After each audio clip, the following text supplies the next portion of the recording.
বঙ্গোপসাগরে নিম্নচাপ তৈরি, কয়েকদিন প্রচুর জলীয় বাষ্প ঢুকবে বঙ্গোপসাগর থেকে। বৃহস্পতি ও শুক্রবারে ভারী থেকে অতি ভারী বৃষ্টির আশঙ্কা। উত্তরবঙ্গে বর্ষার প্রবেশের অত্যন্ত উজ্জ্বল সম্ভাবনা দেখা যাচ্ছে। মঙ্গলবার বজ্রবিদ্যুৎ সহ হালকা থেকে মাঝারি বৃষ্টির সম্ভাবনা। কাল বুধবার ভারী বৃষ্টির আশঙ্কা উপকূলের জেলায়। শনিবার বৃষ্টি হলেও তার পরিমাণ কিছুটা কমতে পারে।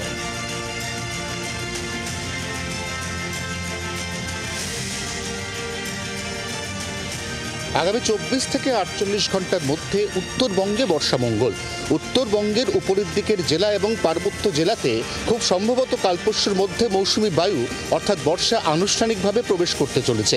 উত্তরবঙ্গের বাকি সমতলের জেলা যেমন মালদা এবং 2 দিনাজপুর, সেখানেও বর্ষা আগামী 5 থেকে 6 দিনের মধ্যে পা রাখতে চলেছে বলে এখনো পর্যন্ত উপগ্রহ চিত্রে প্রকাশ। উত্তরবঙ্গে বর্ষা প্রবেশের সচরাচর 6 থেকে 11 দিনের মাথায় দক্ষিণবঙ্গে বর্ষা প্রবেশ করে, কিন্তু সেই বর্ষার প্রবেশ দক্ষিণবঙ্গে ঠিক কবে হবে তা এখনই বলা যাচ্ছে না। তার কারণ নিম্নচাপ। আগামীকাল বঙ্গোপসাগরে তৈরি হতে চলেছে নিম্নচাপ, যা ক্রমশ তার পরের দুদিন শক্তি বাড়াবে এবং শেষ পর্যন্ত এগোতে শুরু করবে ওড়িশার ভদ্রকের দিকে। তারপর একাধিকবার রিকার্ভ হয়ে শেষ পর্যন্ত বাংলাদেশের মংলা এবং খেপুপাড়ার মধ্যবর্তী কোনো একটি জায়গায় তার ভূমিভাগ অর্থাৎ স্থলভাগে প্রবেশের কথা।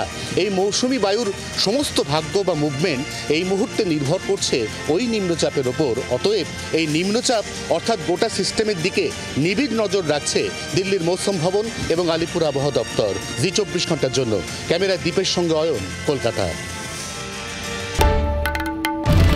বাংলার আওয়াজ, বাঙালির আবেগ, জি 24 ঘন্টা।